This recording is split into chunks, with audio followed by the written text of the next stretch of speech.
Me myself, I was thinking about doing it, so yeah, definitely. Yeah. All right. Just want to welcome everybody that joined so far. Thank you for joining our webinar on the importance of medical research today. My name is Justin Evans, and I am the National Officer of Research Exchange for JAMSA. That's the Jamaica Medical Student Association. All right, so today we'll be having a very special guest, and someone that most of us should know pretty well, of course. One of the lecturers that always supports SCORE. Sure, everybody knows her. Her name is Dr. Gossell-Williams. She's a senior lecturer at the Department of Basic Medical Sciences, Pharmacology section at UWI Mona. She is an applied pharmacologist at UWI, and also she's an advocate for pharmacology, especially pharmacovigilance, reducing the side effects of drugs, determining dosages, and developing drugs. That's the research that she engages in. Her research focuses somewhat on also on nutraceuticals, foods or food products that give additional medical benefits. She has won several awards. She got the award for Jamaica's Scientific Research Council's Young Scientist Award. She got in 2008 UWI Principal Award for the best research publication in the Faculty of Medical Sciences. And she has just contributed greatly to the body of research on pharmacology. She has published numerous peer-reviewed reports. And notably, she's also the first person in the Caribbean to conduct research on pumpkin seed oil, which showed that it can reduce some postmenopausal complications. And this is the first documented study of its kind in the world. So there's nobody better, in my opinion, to talk to us about research. And I forgot to notice, she also leads a pharmacovigilance scholars program, teaching us medical students about the importance of monitoring the side effects of drugs. And so honestly, there's no one, I think, better to give this webinar. So I just want to thank you so much for joining us today, Dr. Gossell-Williams. And our members here today, I'm sure they cannot wait to hear from you. So I'll be giving you the floor. I'll stop sharing. All right. Okay, thanks, Justin. I see you did quite a bit of research. You went very far back in terms of the work I've done. Yeah, I did. I was the first one to do the work in pumpkin seed oil. And it was so interesting because I actually did that with a BB MedSci student. And we were trying to create a model of menopause in rats. And at the time, Dr. Young, I'll never forget, Young Martin, we submitted the project proposal. And she basically put us flat down in terms of talking about rats having menopause, because they don't go through menopause. So we're just creating a low estrogen model. So we had to change the term. And based on that work, I then collaborated with Professor Fletcher. You all know Professor Fletcher, former dean? Yes, Horace yes. Fletcher. Right. He allowed me to work with him and one of his DM students. And so we then had a project where we actually examined pumpkin seed oil in a couple of menopausal women and found some changes. So that was the first publication about pumpkin seed oil having some usefulness in menopausal symptoms. We weren't able to take it any further, mainly because I couldn't find any collaborators, because we kind of needed a large group of over 200 women to expand it. We never got the support on the international scene for that.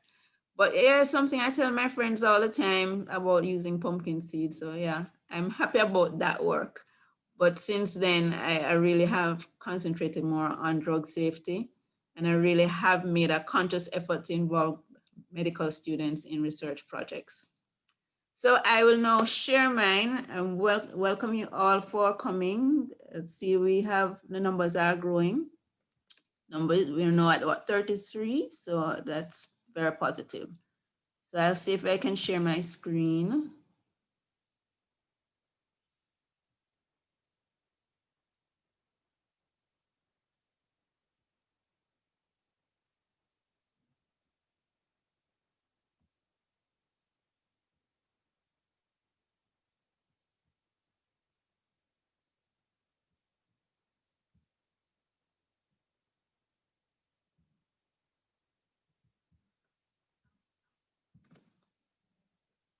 Okay, are you seeing my screen? Yes, we're seeing it. Right, so thanks again, Justin, for asking me to do this. I know I was a little coy about it, about the presentation, because it's this online platform issue that I'm mentally not happy with. I'm seeing lots of names. Some of the names I do recognize, but I am really hoping I'll see some faces before the end of the presentation. It's 23 slides, but I'm really hoping to make it interactive. So feel free, guys, to interrupt me at any time if you'd like to just interject or have questions answered. So Justin charged me with all of these pointers. I kind of condensed them because they look enough. And I don't think I'll actually be able to completely delve into some of aspects, but I understand his overall objective is really to encourage the medical students to get involved in research and kind of explain to them how it can happen. Am I correct, Justin? Yes, you're perfectly right. Right, so we'll go on, and as I said, don't be afraid to interrupt my presentation.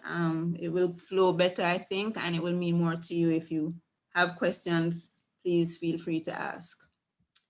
Okay, so I'm supposed to define research, but I'm sure you all understand that. Justin did a very good job in terms of finding out about me. And I thought this would be a good way to explain it. I'm sure you all did jigsaw puzzles, and you've probably had the pile in front of you like that, and you're wondering where to start. How do you start with building this puzzle? Well, first of all, if you don't have the picture on the front of the box, you're going to be lost.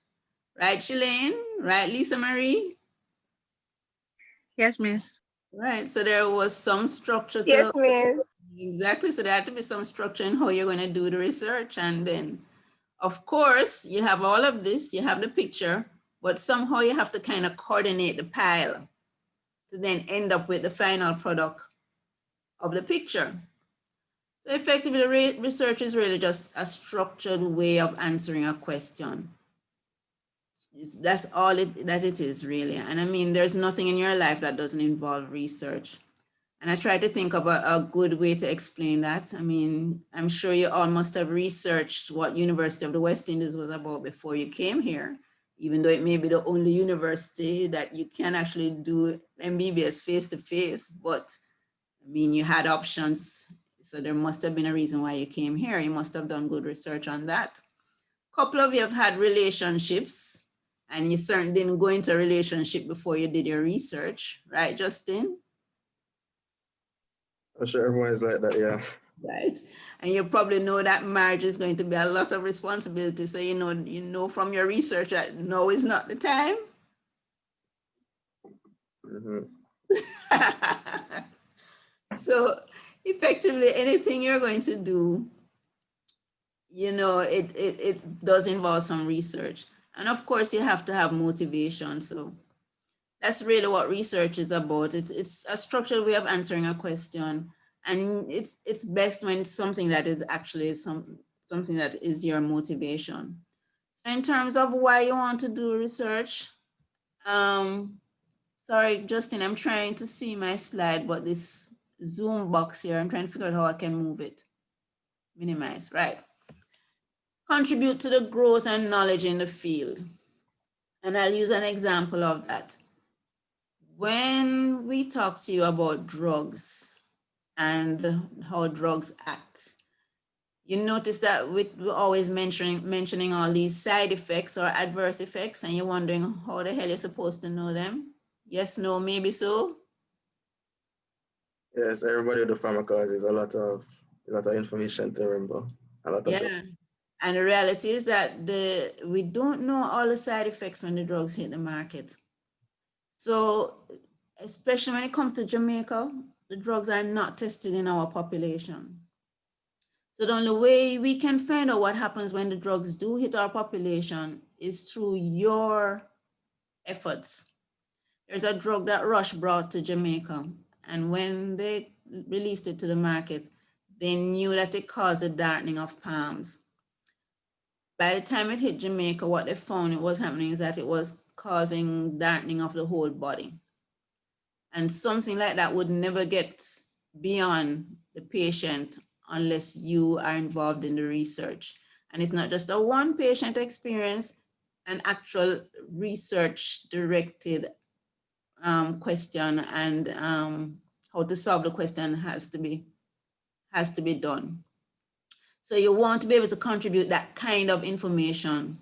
You want to improve healthcare delivery. You want to improve the cost of health. I just actually went to, do I have any second years here? I was just at their, what do you call it, case-based learning, or the POL, GIT POL. Any of the second years are with me? Hello, any second years? Yeah, they're responding in the chat. Yes, Miss, I'm here. Were you in the discussion that we had with Dr. Mills and proton pump inhibitors? Yes, Miss, I was listening to explanation. Yeah, Dr. Mills had attacked well, he corrected the group. We were talking about proton pump inhibitors, and he was saying that they don't destroy the pump. And the concept he was getting was that it is misleading. And of course, the students, I'm figuring, are a little puzzled because Dr. Gossell-Williams tell them that the pump is destroyed when, but I think what he was trying to get at was the fact that it's not permanent destruction of acid secretion. So things like that. No, I've lost my train of thought, guys. What was I thinking? How did I start that discussion? All right, Miss, you're saying that in the discussion, the student said that the pumps were permanently destroyed, but the other doctor was saying that they're not permanently destroyed. And you were giving your explanation as to why it's not permanently destroyed. Right. So I think that the concept I was trying to bring out is that, it's, oh gosh, I'm so sorry. I totally forgot what I wanted to talk about there. Anyway, let me move on. Sorry about that. So really what I wanted to explain to you is that you want to do research because you want to be part of the process. You want to be able to improve. Oh, now I remember what it was. So the reason why I brought that up is that the students were talking about the proton pump inhibitors, and the reality is that they're the first line, but they're not necessarily cost effective. And the whole idea is that what Dr. Mills was kind of discussing was kind of related to what is best in terms of the clinical outcome versus the actual theory. So things like that you would not know unless you're involved in the research. Maybe by the time you get to examine patients who are being treated, you will find out that maybe what he was saying doesn't really apply to your patient group. So those things can only come through you wanting to do research. And the research, your involvement in research doesn't have to come through a structured research project. It could just be you wanting to ensure that your patients get the best healthcare. So in other words, don't be just managing your patients without some kind of research involvement in it. Your patient has come to you, you've put them on a proton pump inhibitor for something, you realize it's not good, then you're going to need to do some research to figure out what the issue is. So your life as a clinician cannot be good unless you interact with research. All right, so I hope I made that point clear. So I wanted to kind of explain to you all, or give you an insight into what some of the research advances that have been made through clinicians trained at the University of the West Indies. You know, the University of the West Indies is what? How many years old are we? 70, 75, what's it? Anybody knows when we started? Hello, nobody knows how old the university is?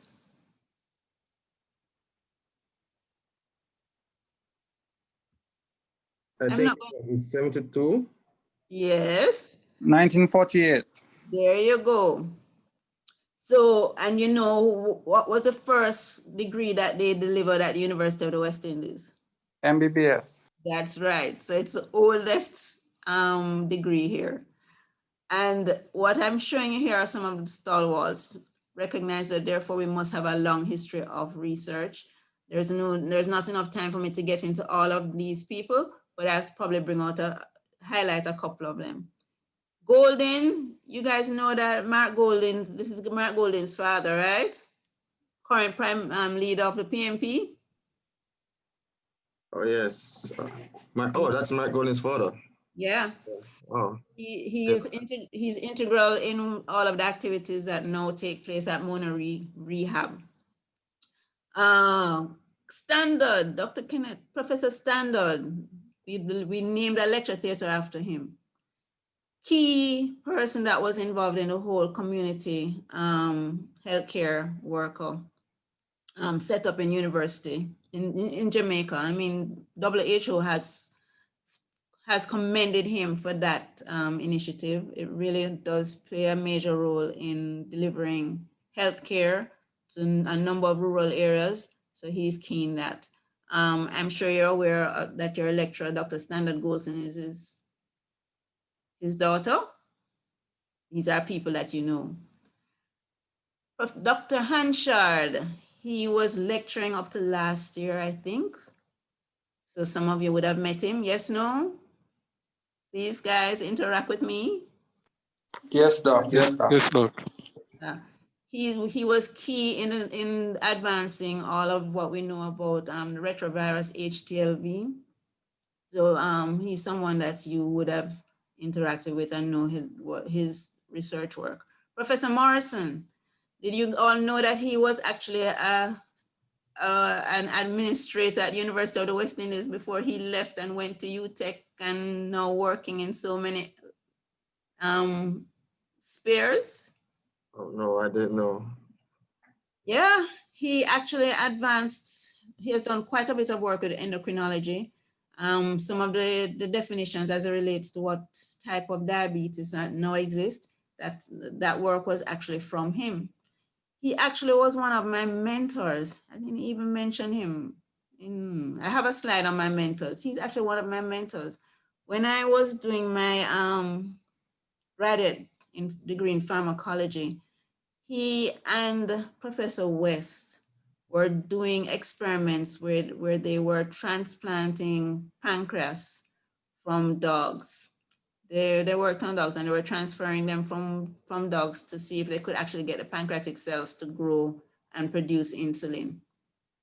So I was actually able to sit in on some of those experiments. Not quite sure if they had published it, but he's done quite a bit of work with diabetes.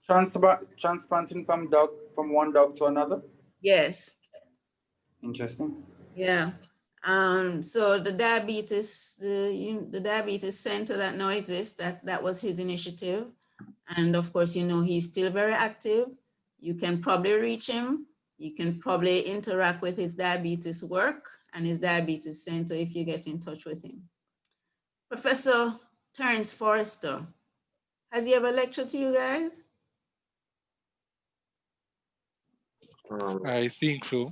Yeah, I think All right. So in making your notes, you can find him at the center called Sadico at the hospital. He had a significant advance in the elimination of malnutrition in Jamaica.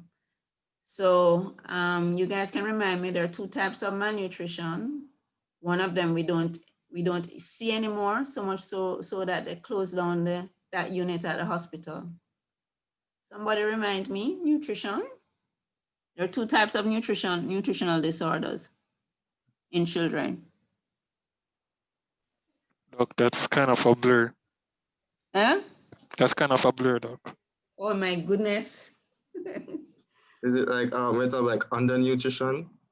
No, there is. You mean protein and the micronutrients? That's what you're referring to? Right. So there's one of them that we don't see anymore in Jamaica. His group, they had set up a center to manage the nutritional disorders. Prof. Marvin Reed was in charge of it for a while, and the level of nutrition that's seen in Jamaica is basically eliminated because of their work. So that unit actually was closed down. But he has published quite a bit on nutritional disorders and some of the causes of them. His research work has really advanced into many things. I really can't talk about them now in terms of the work that he has done. The notes are here. You just have to Google his name to find out the work that he's doing. I think his current research, I'm actually trying to get to work with him. He's looking at the GIT you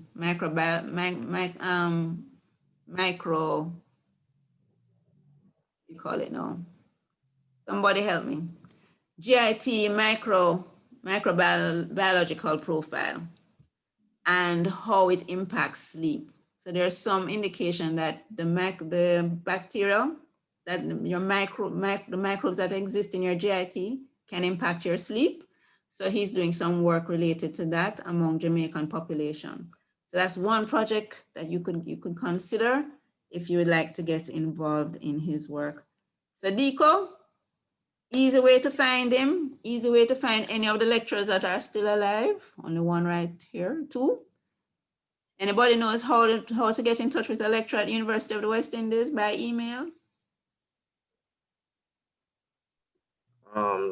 Their email is supposed to be posted on the website, but unless you have more information, because sometimes they don't respond. First name dot last name at uemona.edu.jm. Okay. All right. These people look familiar to you guys? Susan Walker, Professor Susan Walker. It's a young picture of her though. Just done I recognize Dr. Ill, but not not Professor Walker. Okay, she's done quite a bit of work looking at child nutrition and also psychological adjustment research.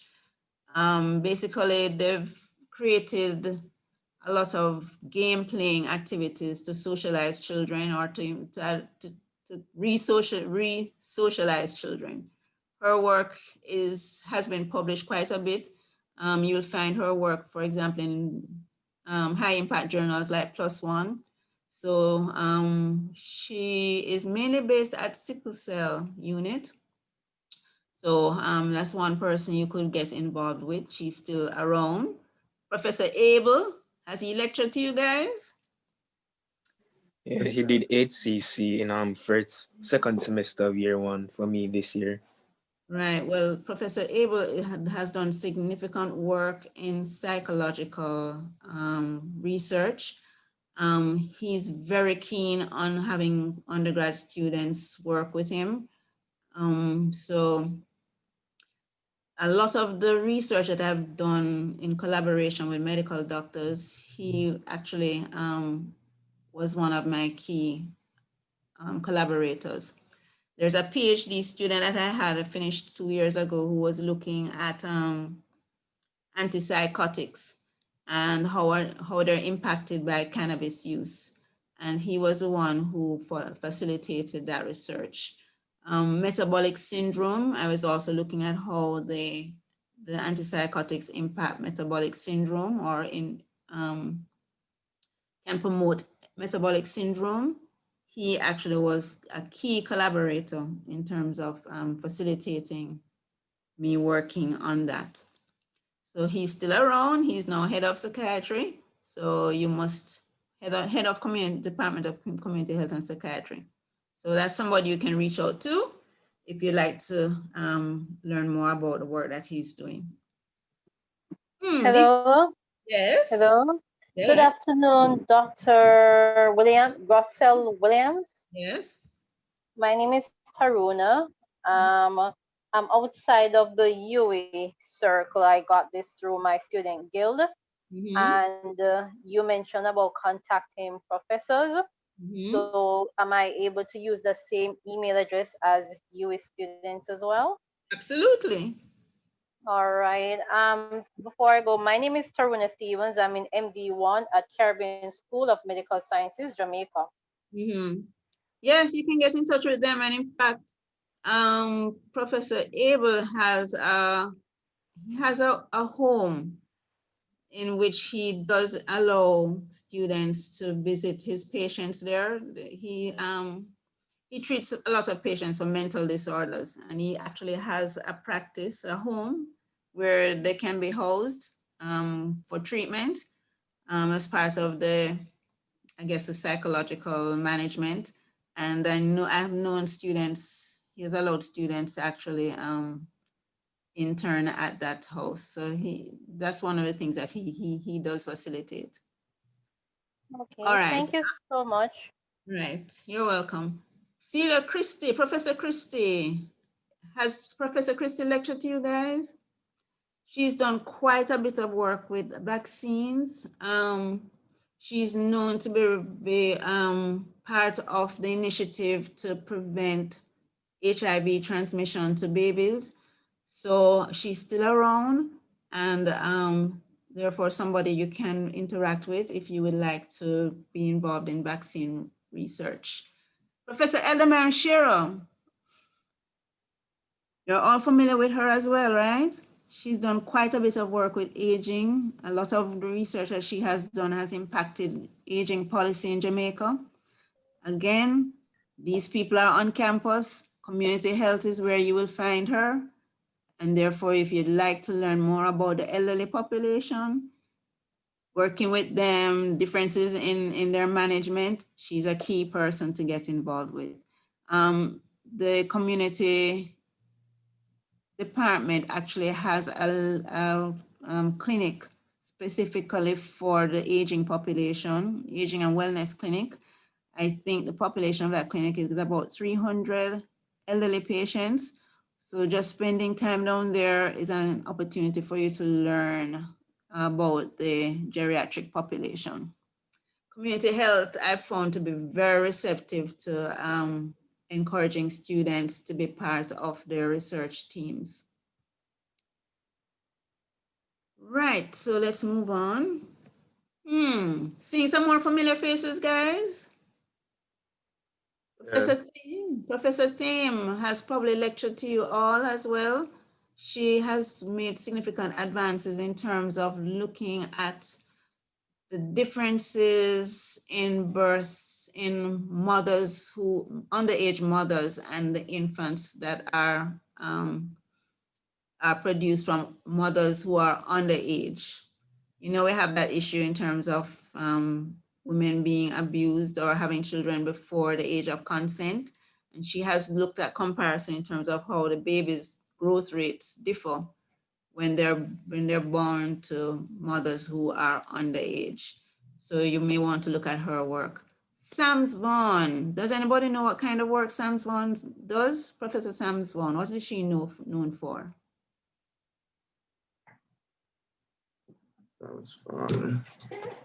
Autism. She's done lots of research in terms of autism.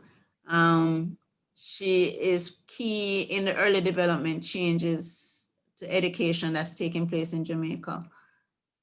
Dr. Roxanne Chambers, I'm sure you know this lovely lady.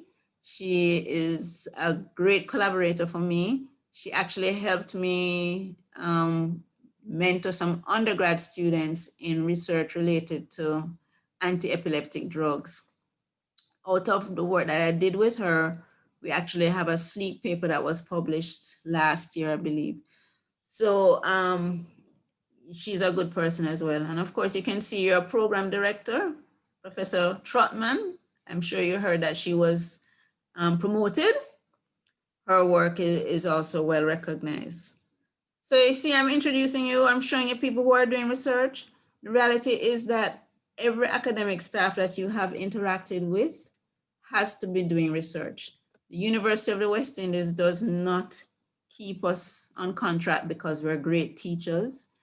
We are expected to do research, and the research is supposed to inform our teaching. So every lecturer that has interacted with you has some portfolio of research. So I really have just given you a little synopsis of some of the research activity that has taken place in the last 72 years. It really doesn't cover everything. I do have some more, but I wanted to just point out that our research advances, or our students' advances in research, have extended way beyond University of the West Indies. Evan Dale Abel, he's a graduate from University of the West Indies, and he's actually listed on the top 100 list of young scientists to watch. So I know he doesn't look so young there, there's some gray hair, but he was nominated last year. So he's done quite a bit of work in endocrinology. And I think Justin will be sharing the presentation with you, so you'll have the article to read. No. In terms of why you want to do research, there are also benefits. University does give us nice awards for the work that we do. You heard Justin mention one of them that I received. And I think that 2008 work was for the pumpkin work that I did. I did receive another one maybe about 2 years ago, which was around some of the pharmacovigilance work that I was doing. So, are you seeing any familiar faces here? Dr. Asinani? Yeah, I see Professor Marvin Reed. Yes. Asinani was actually just promoted to professor as well. So this is part of the CARES group, the Sickle Cell Tropical Metabolism Research Group. They have a long history of very rich research. This is just highlighting some of the work that I did with sickle cell. Tamika, she has a PhD in biostatistics. So she was with them collaborating to do the biostatistical analysis. Tamara Thompson, are you guys familiar with CARES at hospital? Is it CARES? No, CHAIRS, C-H-A-R-E-S. Yes. Right. Yep. So she's there, and they do allow students to rotate through for research. I actually had a student about 5 or 6 years ago when I had started on this journey to introduce medical students to pharmacovigilance. She had spent a couple weeks in that section learning about adverse events of antiviral agents. So that's another place that you can actually do work.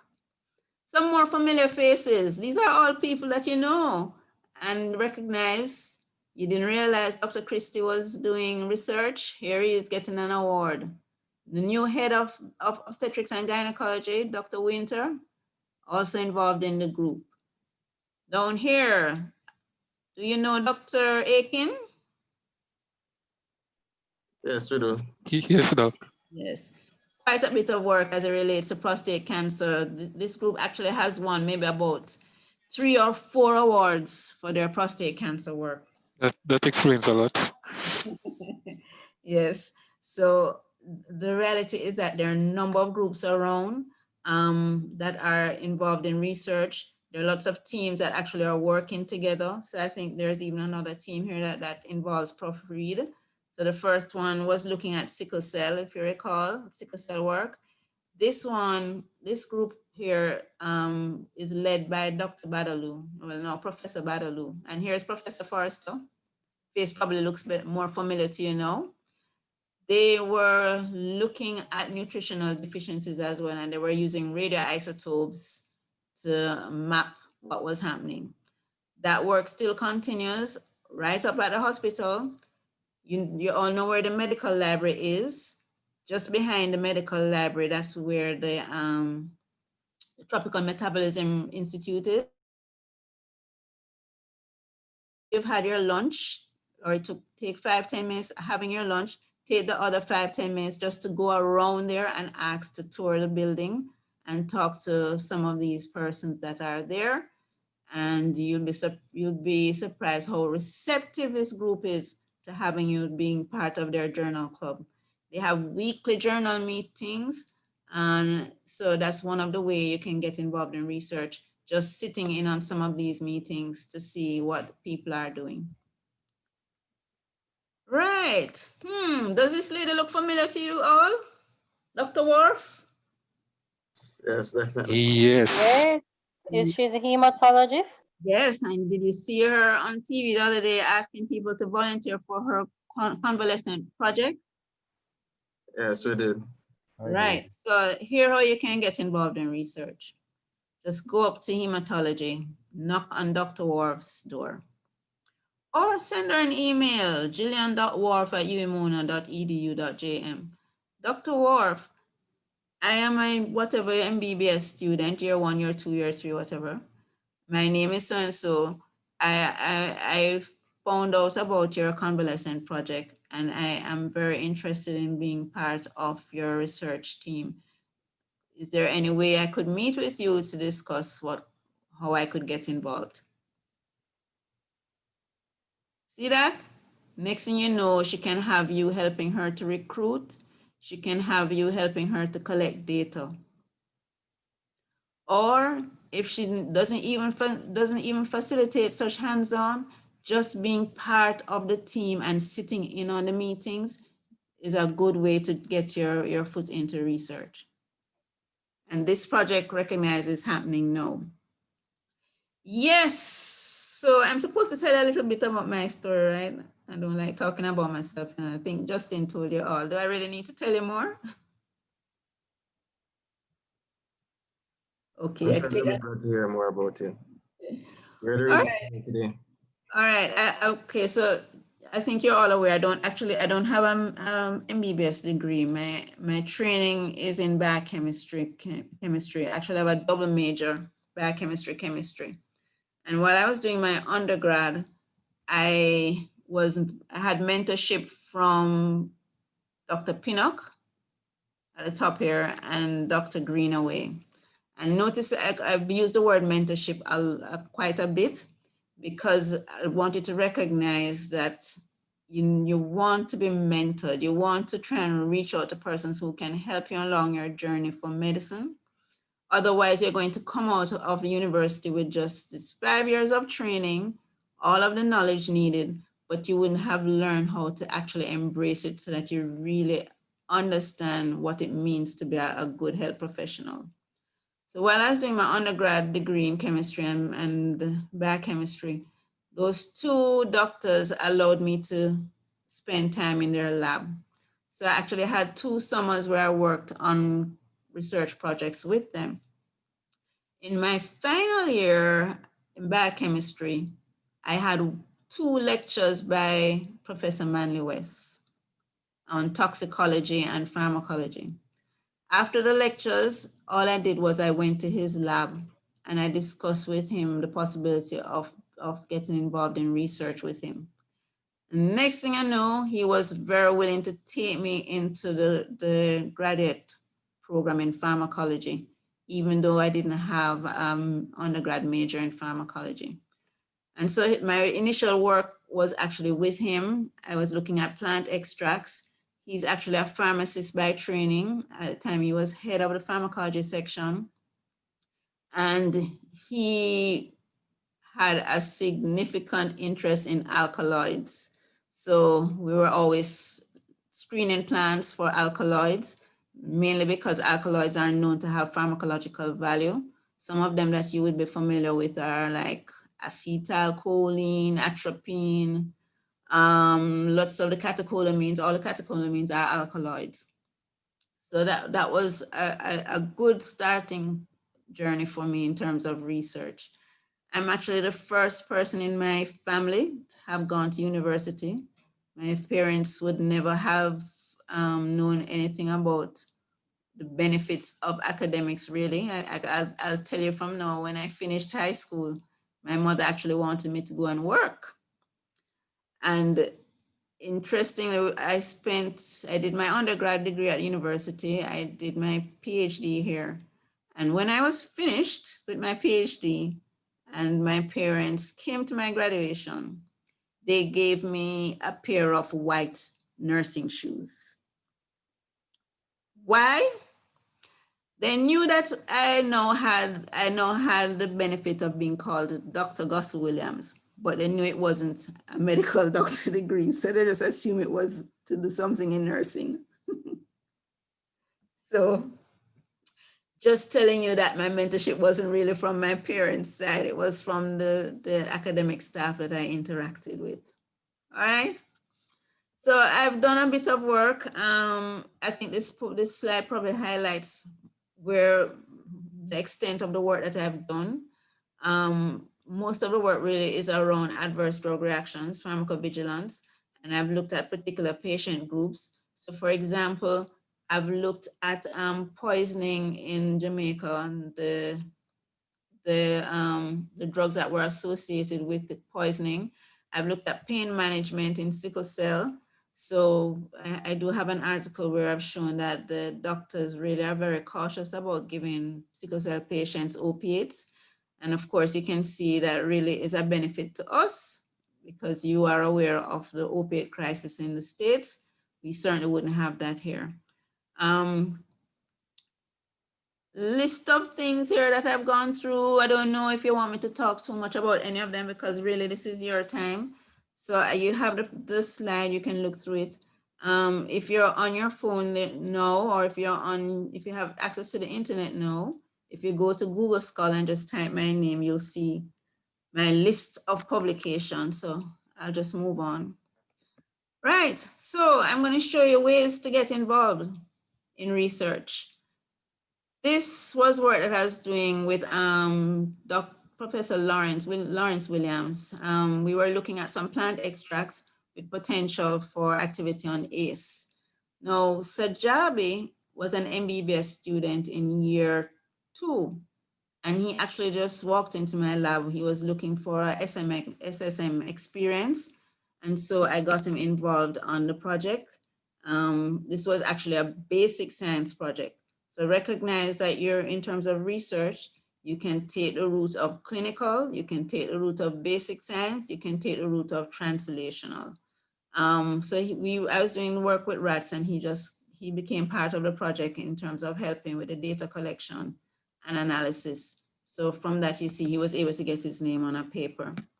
Some of you would have remembered Dr. Ali from biochemistry, Muhammad Ali. Visit his lab one day when you have some time. He does quite a bit of work with zebrafish. You'd be interested to know some of the things that we can do with zebrafish. For example, they can actually induce diabetes apparently in the zebrafish and test extracts that way. So you may want to visit his lab, and probably for your summer, first years, you do have your summer, I think.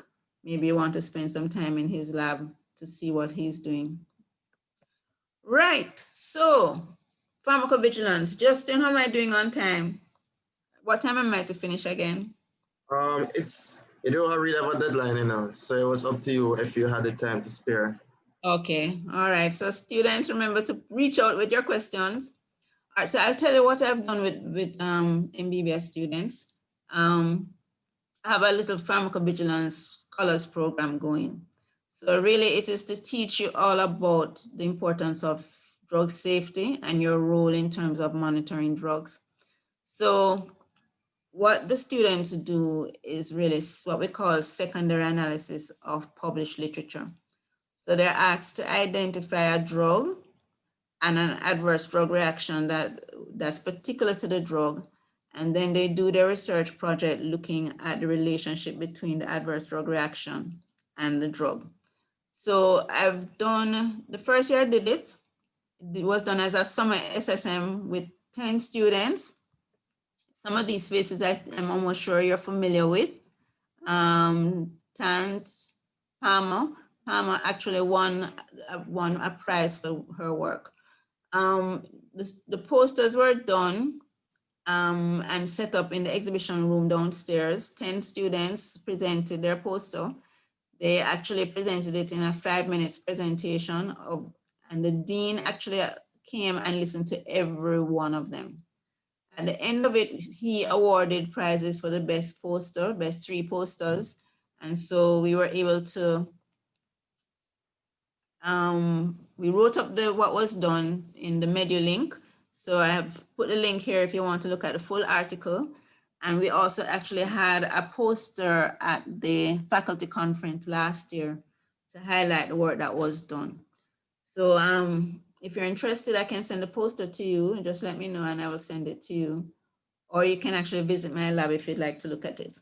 But that worked out very well for the students.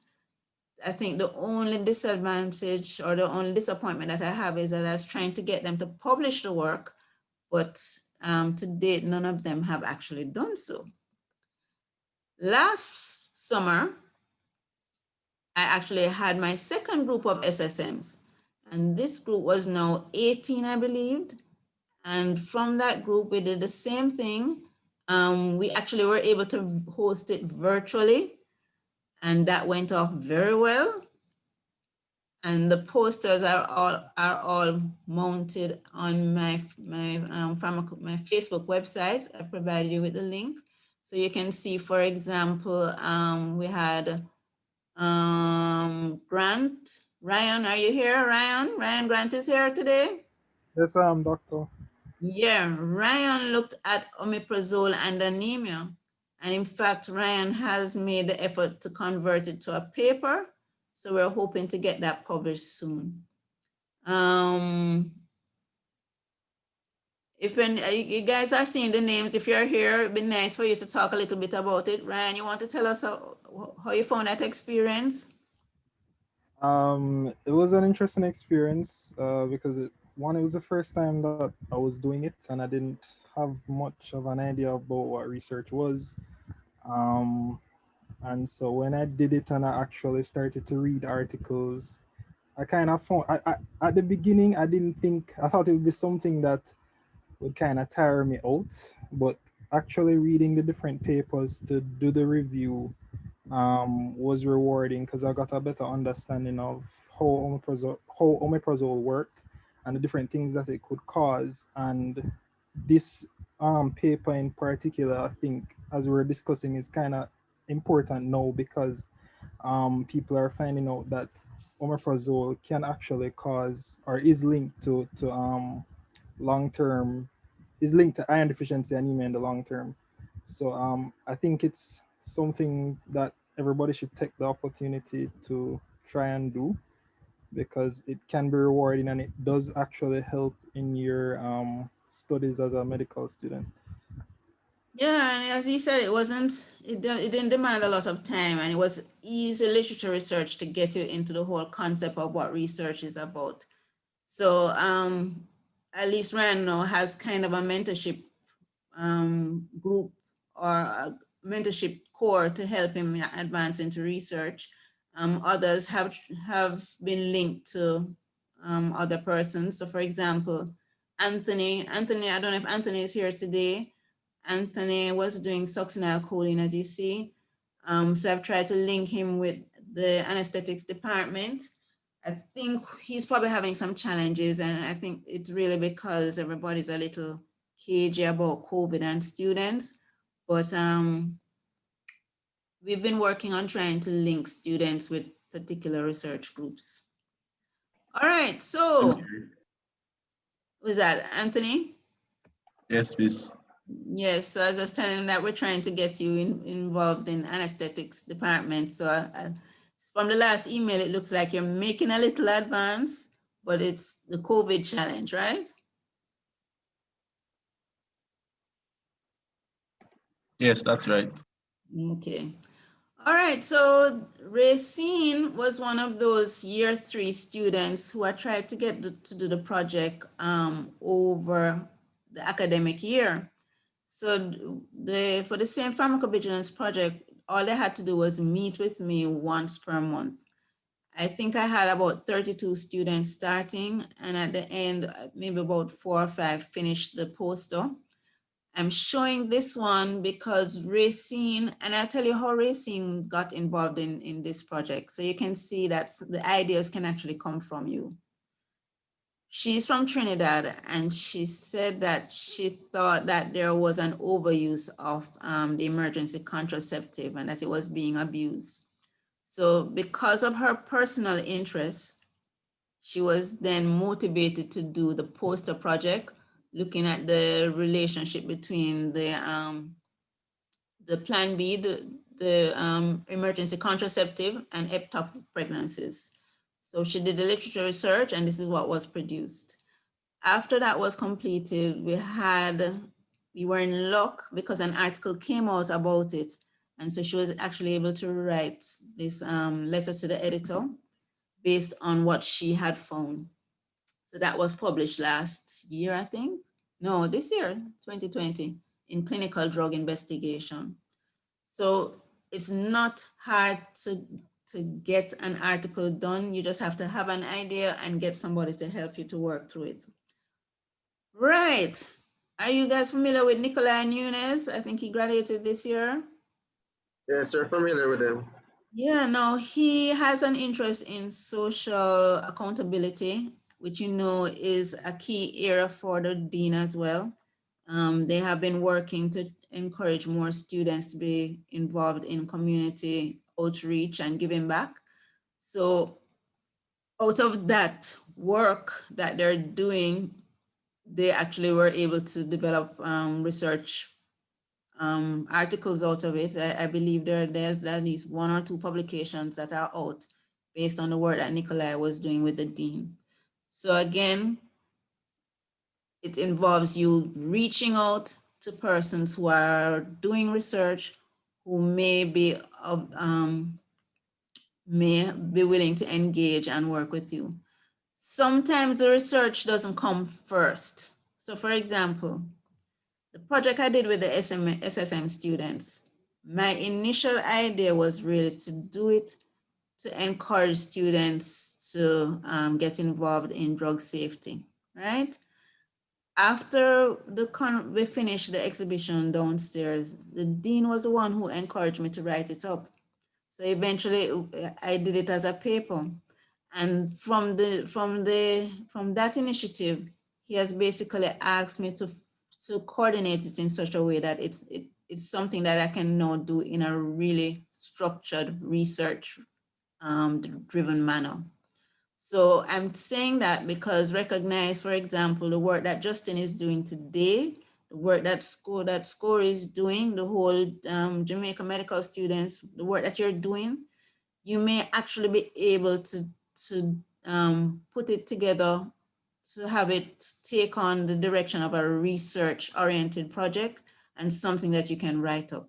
You just need to think through it, think about what the questions are that you want to ask, what are the objectives you want to meet, how are you going to meet them, and you'd be surprised how eventually it can come out into publications. So this article is also in MediLink, so you can get to it and find out more about what they were doing. Have I given you any ideas, Justin, and your team? Yes, you're giving me a lot of ideas. Okay, good. This is not Jamaica now. This is Trinidad. Trinidad actually has a research day for medical students. So this was highlighted last year. They had 34 students who mounted their posters with their research work. This may be something that Justin and your group may want to consider in terms of driving research.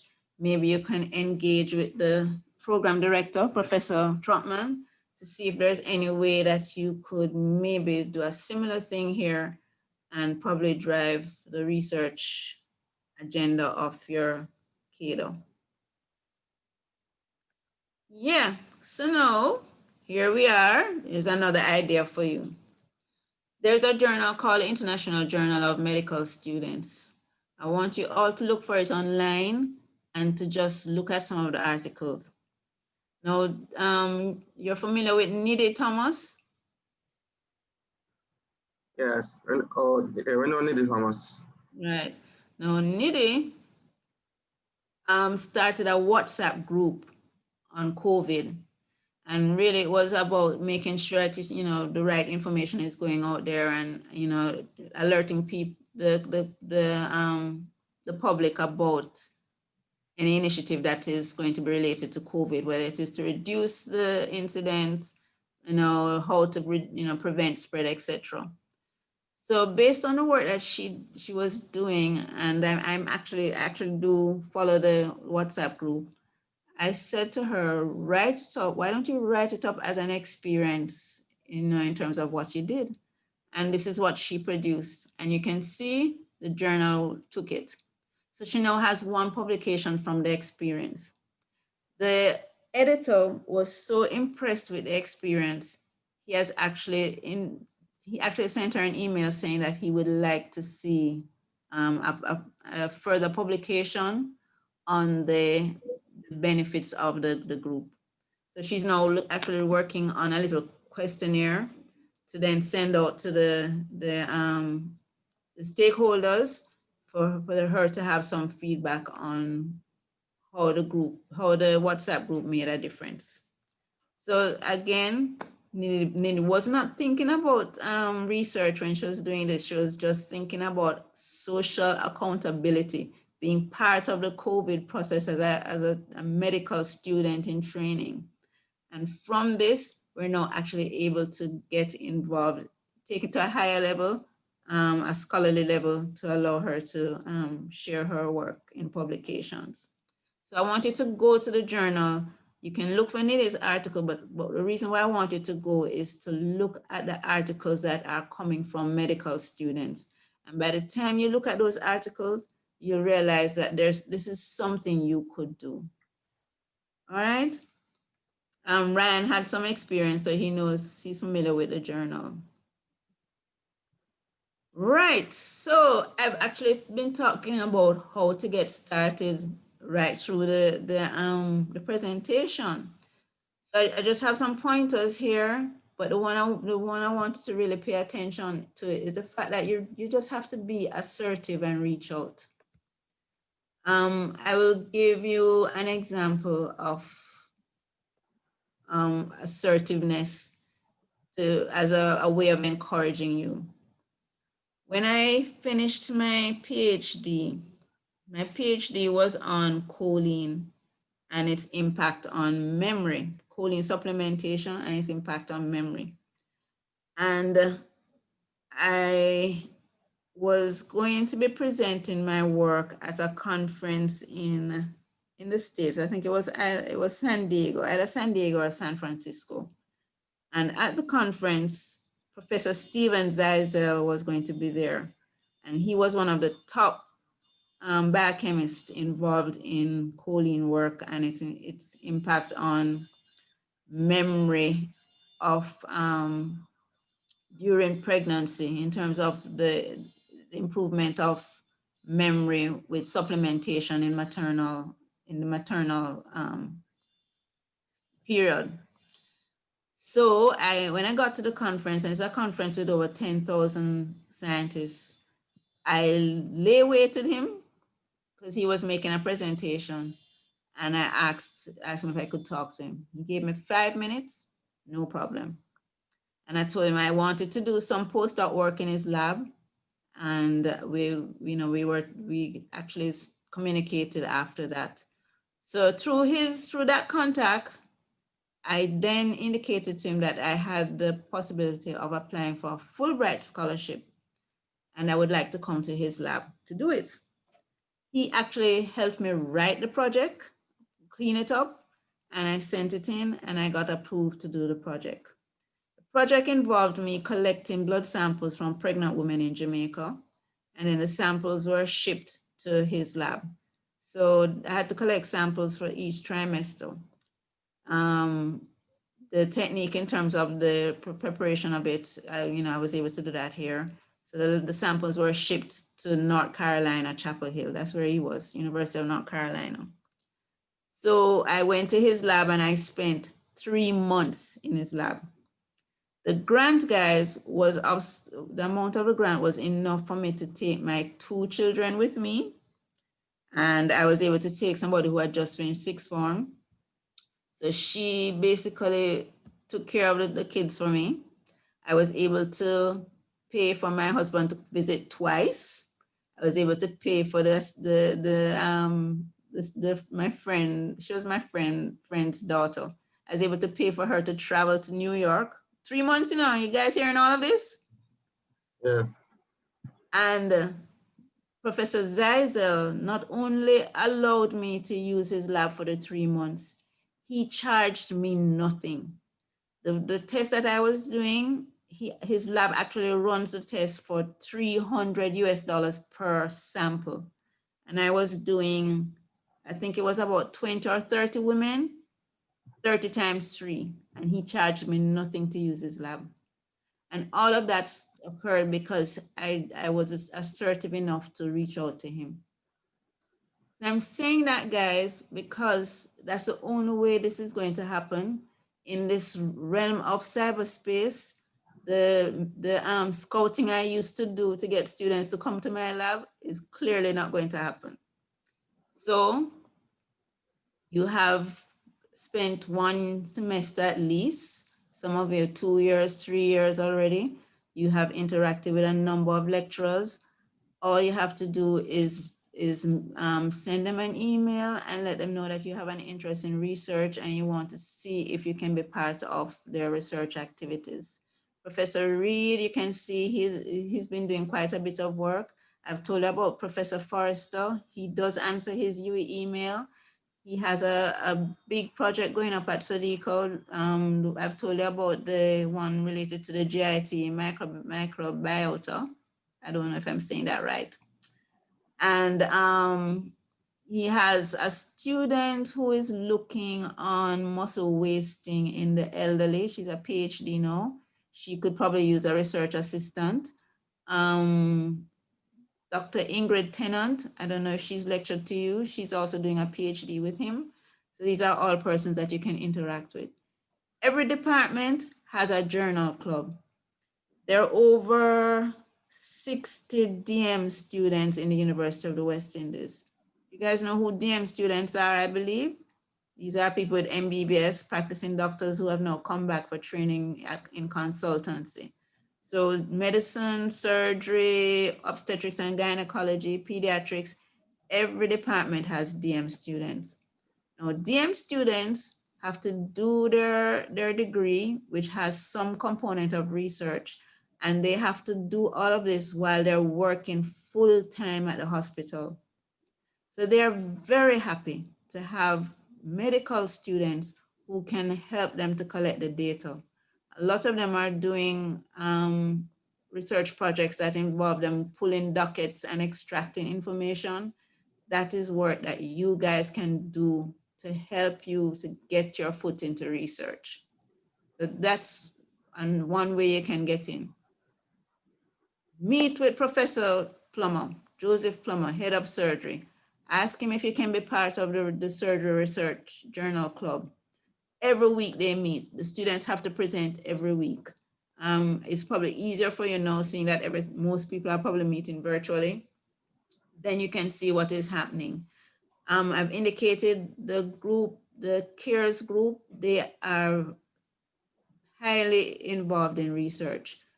Professor Asnani, very receptive to taking you into her lab. So monica.asnani.ed at UWI, whatever. All you have to do is drop an email and she can get you, she can speak to you about being part of their journal club. There's a weekly activity. I think theirs takes place on a Monday afternoon at 2. So that's one way you can get involved. All you really need to do is identify one person at least that can help you to bridge your way in. Don't think that you have the time necessarily to be fully involved in research. All our graduate students, I can tell you, for example, some of our master's students, they struggle through getting through 1 year of research because they're out there working, they're doing 2-3 jobs, so they just can't focus on the work.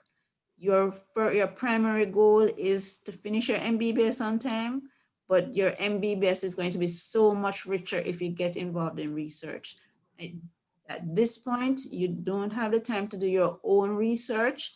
unless, for example, it's something like what Ryan did with me, but you can be part of research projects. And out of that, you can develop your ideas. Out of that, have at least 1 year or more of research experience, which is going to be good for you in terms of advancing beyond your MBBS. So Journal Club is one way to start. As Ryan told you, he didn't know what research was about until he started the SSM project and then realized it wasn't as bad to get your foot in, and then we can move from there. Every single one of you was appointed as academic advisor. That's one way you could reach out as well to see if your academic advisor can actually get you into a group. So as I mentioned before, I've tried to see if I can link some of the students to groups.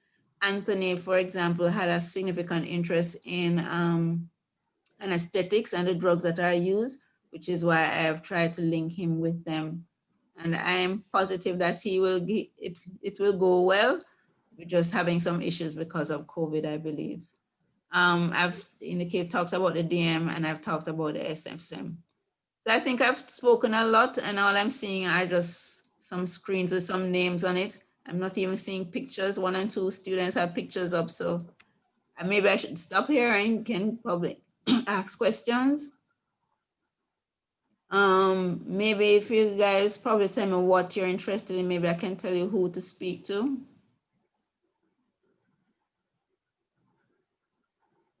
All right, perfect. Hi, good afternoon. All right, continue. Sorry. Good afternoon, Dr. Gossell-Williams. It's Abriel.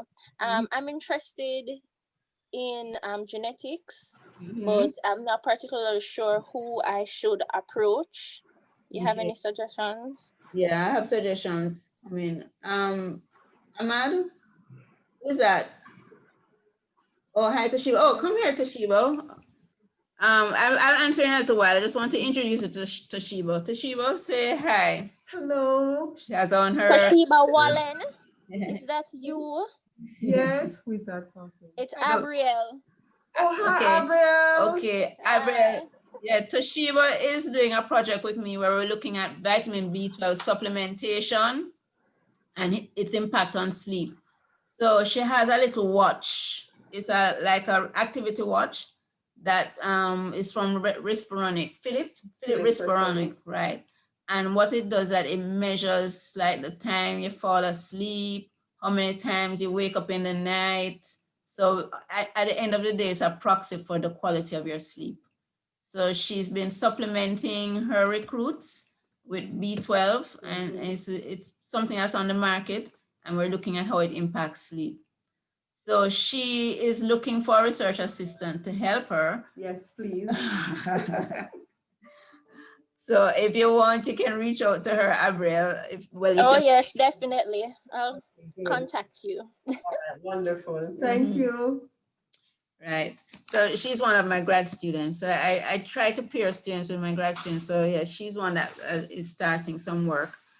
All right. So Abriel, the persons who are doing genetic work, there are not many. Prof. Reed is probably somebody, Marvin Reed, that you can talk to. They're doing genetic work, or actually Monica Asnani may be doing some in terms of sickle cell. So I'm giving you the names.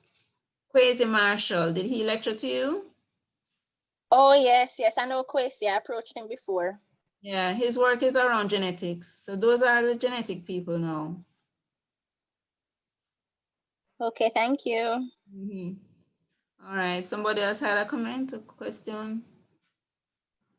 Well, some students submitted some questions before the webinar, so I asked it on their behalf.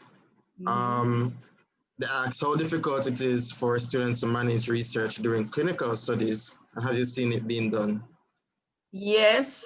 The reality is that it's a challenge doing your own research. So I wouldn't recommend any student to get involved in a project of their own. Okay. What I'd suggest they do is be part of a research team. And that way when the research team will have journal meetings, let's say every week at a particular time. You won't be able to participate every week, but you can go when you're available. Okay. Then, as I said, if you're part of a research team, then Dr. Jones, who is a DM student, needs to go and find one of his patients that he has recruited in his study, but he can't go because he has to do his clinic duties. So then he will send you, Justin, can you go and find this patient and look at the docket? Can you get the patient to fill out this survey for me and return it? Okay. All right, thank you. Next question, this student wanted to know how should students navigate non-clinical research, especially, for example, if a student wants to focus research on comprehensive sexual education in Jamaica.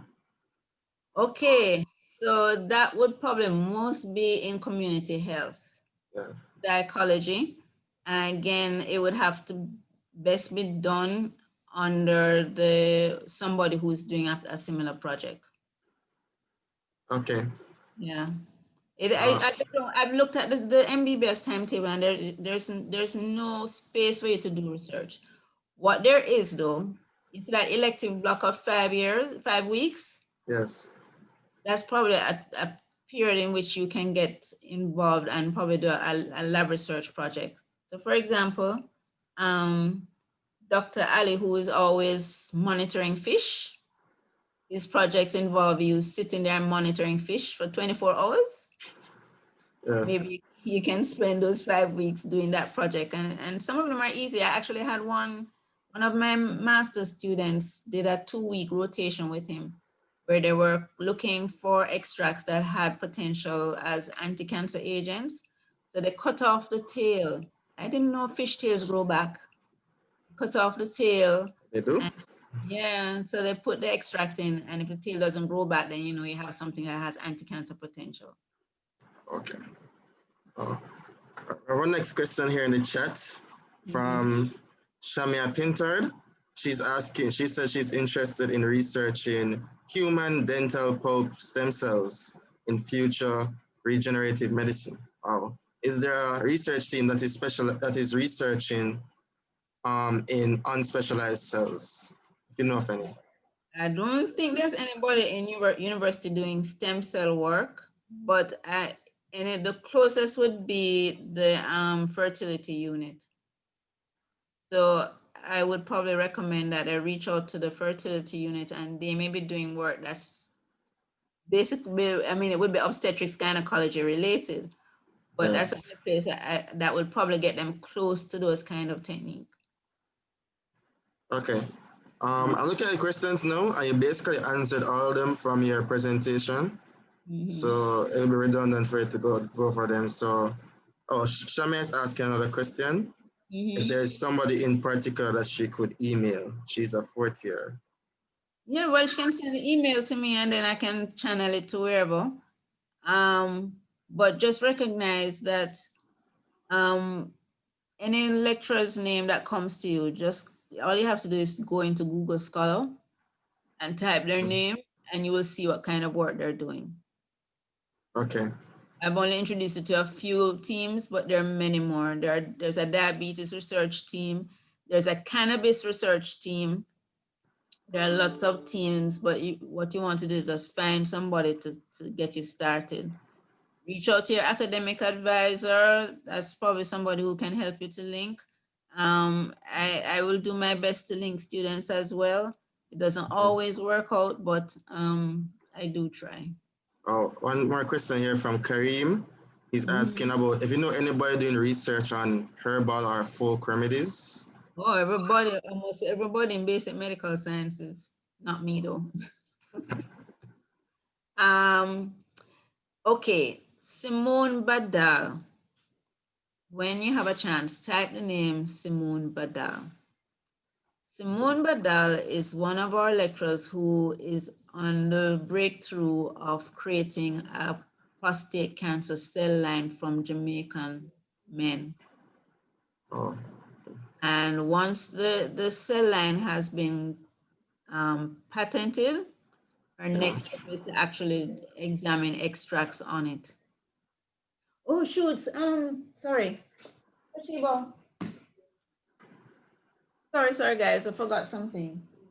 Look for Damien's number and call him. I completely forgot he was to come and upload this thing for you. So look for her. Her lab is actually on the building. So the work that she's doing is groundbreaking and something that the person might want to get involved in. Damien Brown.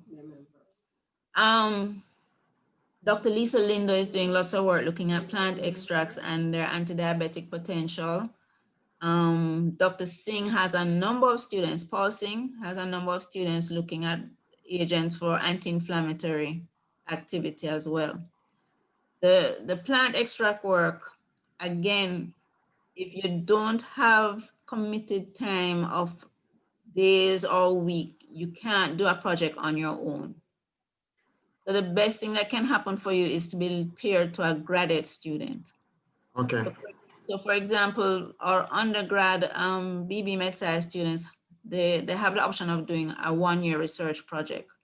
And what we do is pair them to a graduate student, and the graduate student kind of has them working along with them on their project. All right. Last question. Oh, somebody saying something? Right. I was just asking about professors or researchers that focus on OCD, ADHD, and anxiety. Do you know of any? That would be Professor Gibson. What is Gibson's first name? And he's head of psychiatry now. Roger Gibson. Haley? Yes, thank you. Right, so just roger.gibson at umona.edu.jm. That would be his area. I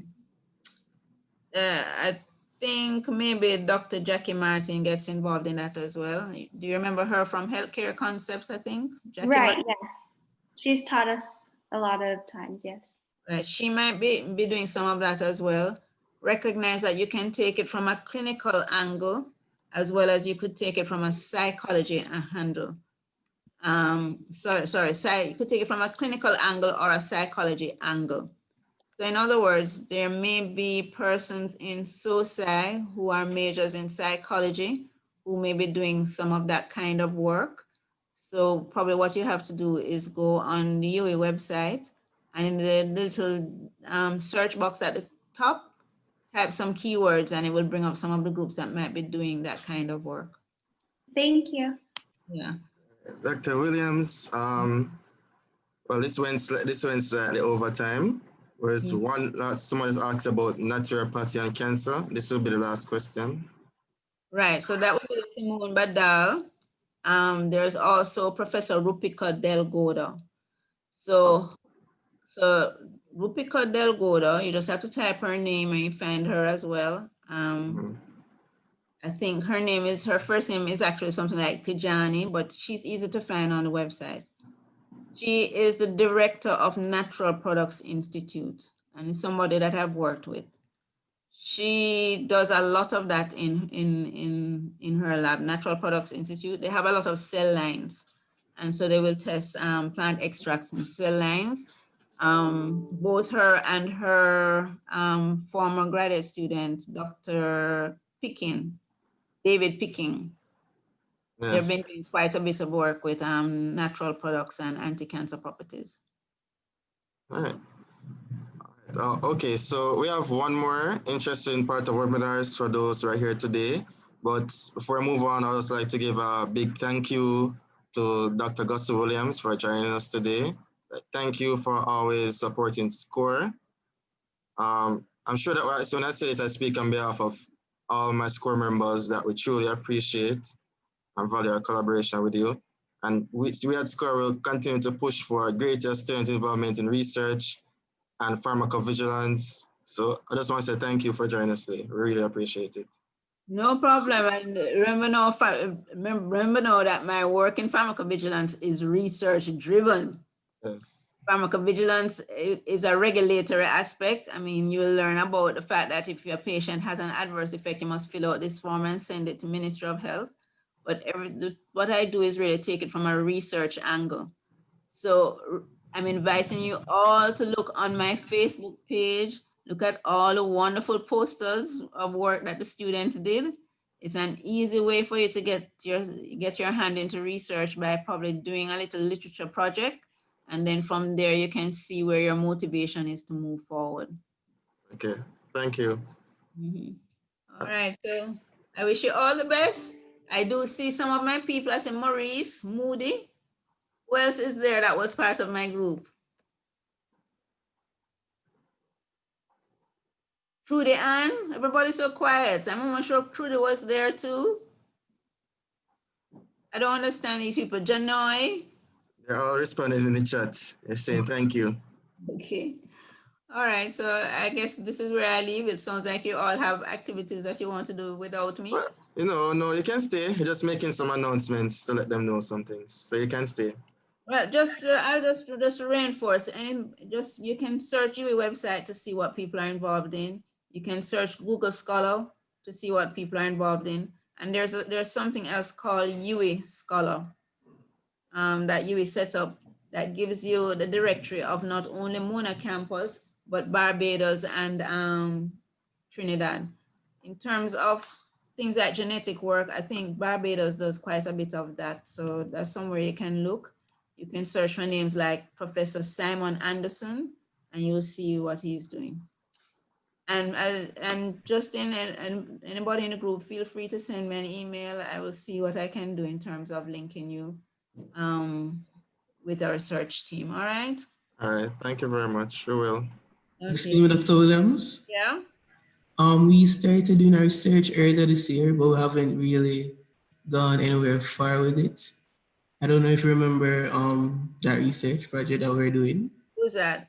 Janai. Oh, what you're looking at again, Janai? Remind me. Well, we're doing drug interactions of Monte Lucas. Right. And why did it get stalled? A lot of UE activities came up for both of us. Well, we couldn't find enough information on Monte Lucas drug activities. But I think what we found, it suggested that it's something that you needed to write about because it is a newer drug, and a lot of these newer type agents, the monoclonal antibodies and those kind of drugs do have a lot of adverse effects that people don't consider. Okay. So whenever you're ready to revisit, sure. Okay, I'll email you. All righty. Okay, bye guys. All right, bye, thank you. All righty. All right, guys. I just wanted to share some announcements. SCORE is collaborating with SCORA on a student research team.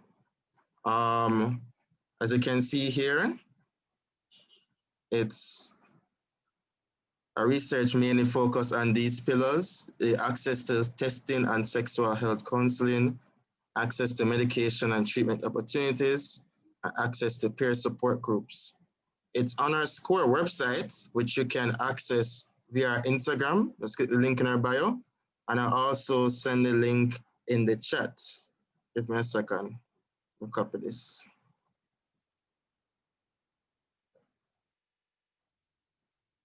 So everybody can see the link in the chat. If you guys think sexual health and these pillars are something you're interested in, you can read up. They have a better description on the website. You guys should definitely sign up and we'll let you contact you further. So that's just one. We have our next webinar coming up with Dr. Ishtar Govia. Abrel?